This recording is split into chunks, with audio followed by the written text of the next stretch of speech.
Good evening, ladies and gentlemen. Thank you so much for coming tonight for the GA Summit.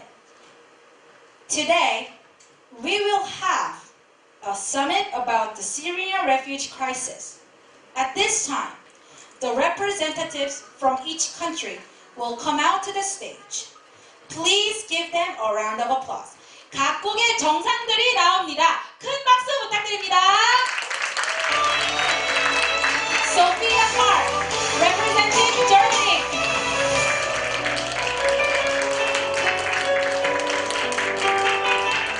Amy Lee, representing Jordan.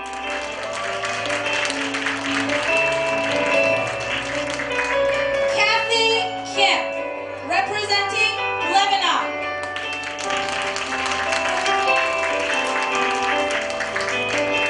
Julie Yu, representing the United States of America. Annie Moon, representing Turkey.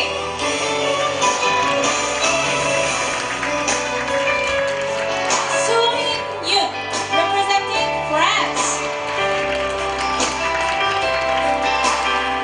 Sehyun Lee, representing Greece. Christine Pan, representing England.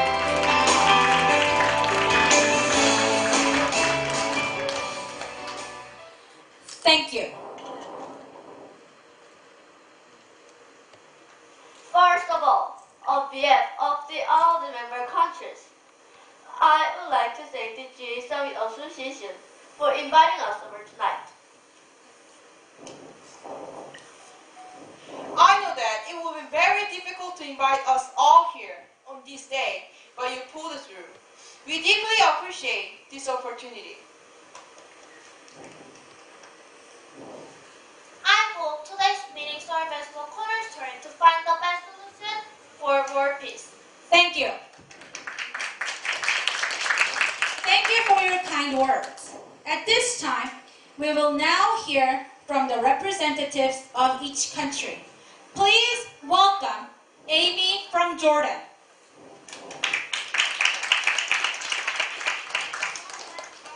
To begin with, our country Jordan is right next to Syria. It is in the Middle East. As of September 2015, Jordan had about 630,000 Syrian refugees. This is 1 out of 13 of our population. Jordan has the biggest camp, which is called Zaatari, and the most recent camp ever built is Al-Azhar. Zaatari is the first official refugee camp, and it opened in July 2012. Approximately 81,500 Syrians live in Zaatari. Currently, the UNHCR is helping the country to manage these camps. As a Syrian refugee said, everything is here in Jordan. We're trying our best to ensure security and health of the refugees. Thank you. In the beginning, Germany was Europe's most vigorous champion of the refugees. But the numbers have swelled in recent days, with Germany taking more than 50,000 in the past week alone. It expects to reach at least 800,000 by the end of the year by far, the most in the 28 nations in EU. This was possible because Germany has done very well since the economic crisis of 2008. It has financial and administrative resources to deal with these enormous numbers of newcomers. But we changed our mind after the Paris attack because we realized the days of uncontrolled immigrations and illegal entry can continue like this.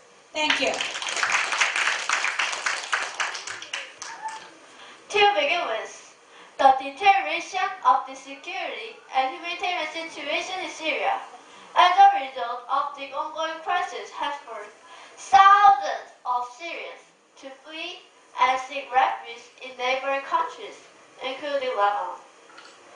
Lebanon used to accept refugees, but because there are so many problems, we are no longer accepting them. First is financial reform. We don't have money to support them anymore. Next is unemployment. Lebanese people are losing their jobs because of Syrian refugees. The last problem is water and food shortage. We don't have enough food and water to save everyone here. We ask you for financial help.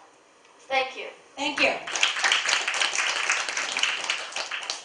The UK has allocated 37 million euros to help people affected by the conflict in Syria, including in opposition held and contested areas. 182 million euros of this has been allocated to purpose, delivering aid across the international border.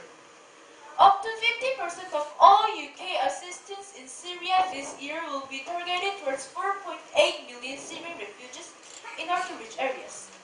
We are helping them with food, water, sanitation, hygiene, health, shelter, relief items, agriculture, livelihoods, education, protection, and coordination. Thus, we are not accepting refugees and we won't. Thank you.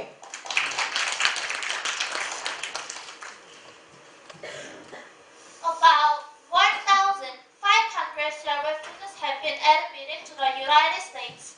Since the start of the conflict in 2011, the vast majority of them this fiscal year. I admit that we didn't accept as many, but we have given the largest share of aid to the Syria refugee crisis. According to the United Nations, the United States of America donated more than $574 million, or 31% of total aid. We are not planning to accept any more refugees from now on, for the U.S. has suffered enough terror. We are trying our best to avoid the second 9/11 terror. Thus, it is not easy for us to accept Syrian refugees at this moment. I hope the world understands us. Thank you. My country, Turkey, used to accept Syrian refugees, and currently there are about 2 million refugees residing in Turkey. However, we decided not to accept Syrian refugees anymore because financial crisis we recently faced. We do not have enough money to support both Turkish people and Syrian refugees. I know that many rich European countries donating as much as they can, but because they are not accepting Syrian refugees, it's not really helpful. We need Europe to more accept Syrian refugees. Otherwise, we can't deal with this anymore. We need more volunteers to raise up labor power as well. Thank you. My country, France, used to be one of the most diverse countries in the world. We believe that it is very important to be open and help our neighbors when they need us. However, after the Paris attack on November 13, 2015, my country decided to stop helping those who are in need because we are now in need. About 200 people were killed in this mass shooting. This should never happen again, and France and its government will try their best to avoid such tragedy happening again. We now know how dangerous it is to accept many refugees, and we may help them financially, but we are adamant in rejecting Syrian refugees. Thank you. I believe that my country, Greece, is in one of the most toughest situation right now due to bankruptcy. Our country is financially broke at this moment, and there are not enough resources to help those who are in need because we have to help ourselves. However, recently, we've discovered many Syrian bodies around near the shores of the Mediterranean Sea because our country is very near the sea. So currently, the only aid we can provide is human resource, which is to send police and military officers to take care of the poor. This is the only way we can help, and I hope the world understands our difficult situation right now. Thank you so much, representatives, for your honest opinions and explanations related to the Syrian refugee crisis. Now, we are moving on to the Syrian refugee crisis report to explain why it's necessary for the world to pay close attention to this problem.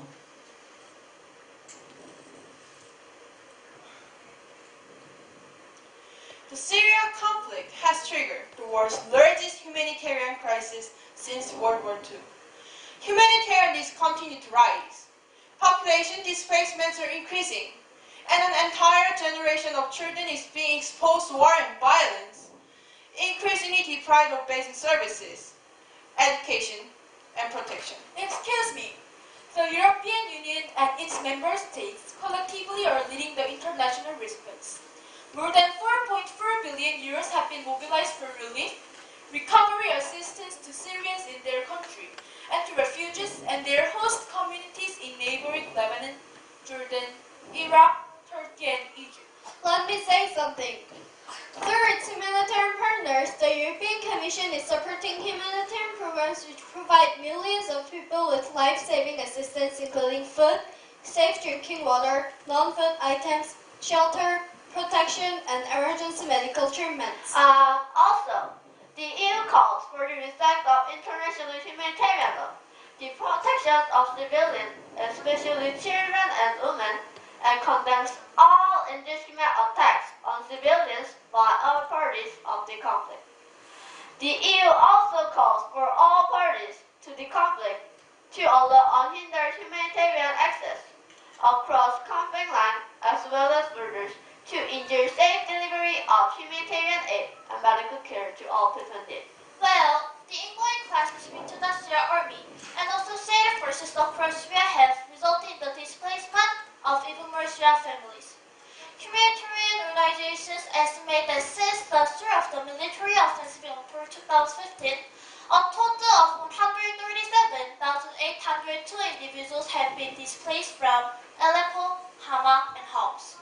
However, while many plan to stay in areas close by to be able to return as soon as the fighting stops, the majority of internal displaced people are on the move in search of safety. Reports from humanitarian organizations indicate that many IDPs have gathered in open spaces or found shelter with local families. Wait a minute. Civilians continue to be the primary victims of the conflict, and indiscriminate attacks on health clinics, schools, and open market have become commonplace. The magnitude of humanitarian needs is overwhelming in all parts of the country. The main priorities are treating and evacuating the wounded, providing food aid, water, sanitation, health, and shelter. Prices of basic commodities continue to rise, and availability of foodstuff in many parts of Syria is at risk, with almost 11 million people having fled their homes both Syria and to the neighboring countries. Shelter needs are high. Children and the elderly are most at risk. In the area of health, the long-lasting consequences of conflict with shortages of medical personnel and life-saving medicines and the destruction of health infrastructure left many without access to basic medical care. Medical care? Are you kidding? Medical facilities continue to be targeted by aerial bombardments, resulting in fatalities and destruction of facilities. Delivery of essential medical supplies and equipment, especially in opposition-controlled areas, is often blocked, and the provision of aid to besieged and hard-to-reach areas are particularly difficult. Exactly. Access and delivery of humanitarian assistance to the 4.5 million people residing in hard-to-reach areas, including some 393,700 who are besieged, are extremely difficult. According to the latest report of the Secretary General on the implementation of Security Council Resolutions 2139, 2165, and 2191, humanitarian access to those in need remains extremely challenging as parties to the conflict continue to heavily restrict access to besieged areas. Listen to this. Only 46 out of 147 hard-to-reach locations were reached in the month of October, where partners delivered relief items, food, medical treatments, and water, sanitation, and hygiene assistance. Furthermore, UN agencies were unable to reach ISIL-controlled areas, and fighting has forced organizations to downscale their operations in Aleppo. This is unbelievable. Refugees from Syria are now the biggest refugee population from a single conflict in a generation with over 4.29 million Syrian refugees in neighboring countries, and the larger region. Countries bordering Syria are approaching a dangerous saturation point, particularly Lebanon, which hosts almost 1.1 million Syrian refugees, and is, along with Jordan, the largest per capita of refugee population in the world. That's right. Turkey is presently housing more than 2.18 million Syrian refugees, the largest number of Syrian refugees in one country in the world. The number of Syrian refugees arriving to Europe seeking international protection has increased in 2015. UNHCR reports that since the beginning of the Syria crisis until November 2015, the total number of asylum applications from Syria reached 681,713. In addition, the European Union is the leading donor in the response to the Syrian crisis, with over 4.4 billion euros of total budget mobilized by the Commission and Member States collectively in humanitarian, economic, development, and stabilization assistance. Okay, calm down. Here's the solution. The leaders of the United Kingdom, Germany, Norway, Kuwait, and the United Nations have announced that they will host a conference on the Syria humanitarian crisis in London in early February 2016 to raise new funding to meet the needs of all those affected by the Syria humanitarian crisis and identify longer-term solutions for those affected by the conflict. Almost half of the Commission's humanitarian assistance goals immediate life-saving emergency humanitarian operation inside Syria.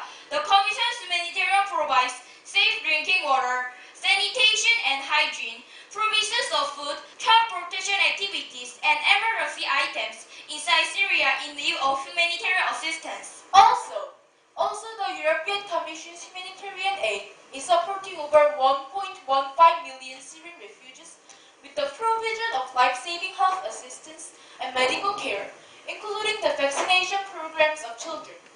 Consulting and legal assistance to survivors of violence is also an important area of humanitarian assistance. Let me say more about this. In Lebanon, the Commission's humanitarian assistance has scaled up its support to the most vulnerable refugees. A number of beneficiaries has been doubled to over 120,000 people whose basic needs are covered. But in a country where there are no official camps, many refugees live in substandard shelters such as garages and tents. Through funding of international non-governmental organizations in the country, the Commission has scaled up shelter rehabilitation. Adding to Greece, the shelter rehabilitation will benefit 124,000 Syrian refugees living in dire housing to improve their living conditions. The Commission's humanitarian funding also enables the provision of the life-saving hospital healthcare services to an average of 4,500 refugees per month. That's what I'm saying.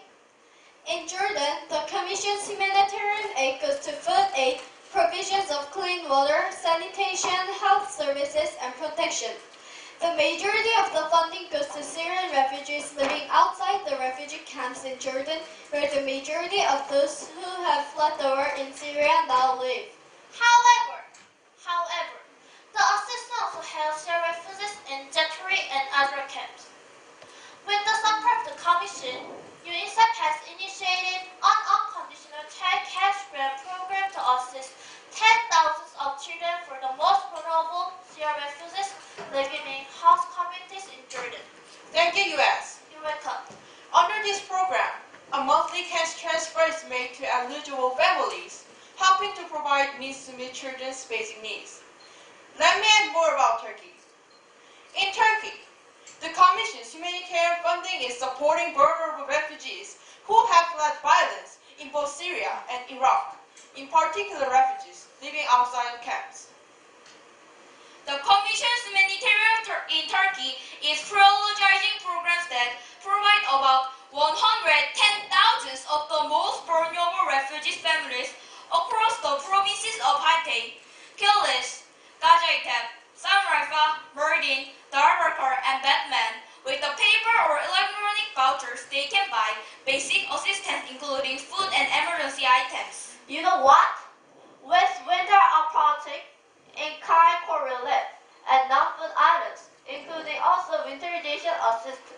will be delivered especially to their arrivals in Turkey in order to face severe temperatures.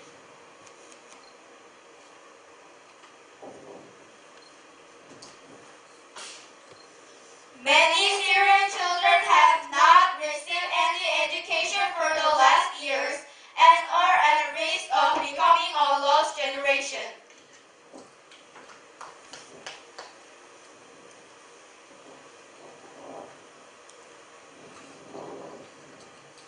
Through the EU Children of Peace Initiative, the Commission has allocated humanitarian funding in Turkey in order to prevent a lost generation of Syrian children.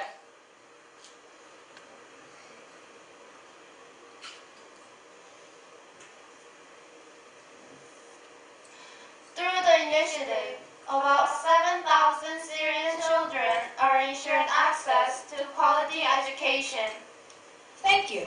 Now, I'm sure that people around the world may have a few questions about what and how they should help. Thus, at this moment, please answer some of these questions. The first question is, why is the journey so dangerous? There are two culprits: the exploitative criminal networks that move the refugees for high fees but offer them little safety, and the Western governments that have tolerated these dangers, at times as part of a deliberate effort to discourage refugees from attempting the journey. Last fall, for instance, the UK got funding for the Mare Nostrum search and rescue operations that saved an estimated 150,000 people in 1 year, saying the rescue encouraged more people to make the crossing. The Italian government ended the operation in November. Since then, it has been replaced by EU's far more limited Frontex program, which only patrols within 30 miles of the border and does not have search and rescue mission. The result, predictably, has been deadly. An estimated 2,500 people have already died so far this summer. This is not an accident. It is the result of European policy meant to keep out refugees. This isn't just a European phenomenon. The pattern looks pretty similar in other rich countries as well.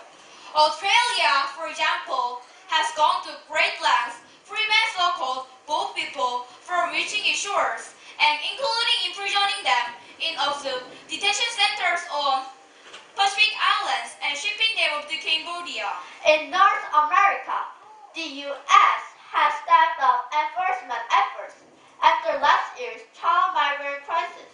It could be sending aid to Central American countries in exchange for efforts to keep children from making journey to the United States.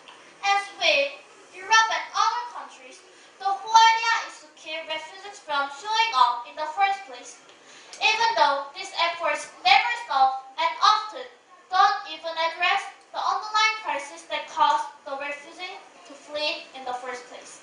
Thank you. Now, what can people do to help? There are a number of ways the refugees are suffering, and thus a number of ways to help alleviate those specific problems and injustices.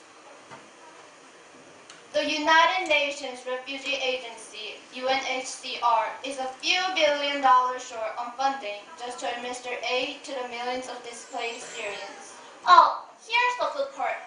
There are a number of excellent charities operating in conflict zones such as Syria and Afghanistan, as well as good governance organizations working to improve the political conditions to improve in countries where persecution and coercion contribute to refugee outflows. There are also charities that help care for resettled refugees or that provide them with legal counsel to seek asylum once they arrive in Europe or the US or elsewhere. These are all worthwhile causes that can help translate your time and money into ameliorating refugees' plight. Ultimately, though, checkbook humanitarianism is not going to solve things. This crisis is about 19 million, not 9, 19 million who have been forced from their countries and need new country to call home. Solving it them with the countries that can offer to absolve them to overcome their own political anxieties about large-scale immigration. For those of us who live in those countries, that means accepting that our communities will look and feel different from how they have in the past.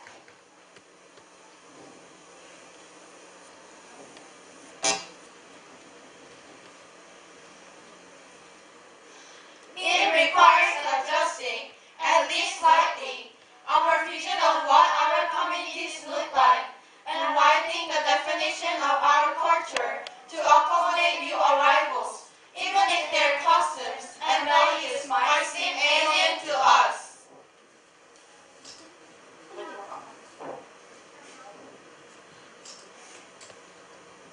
That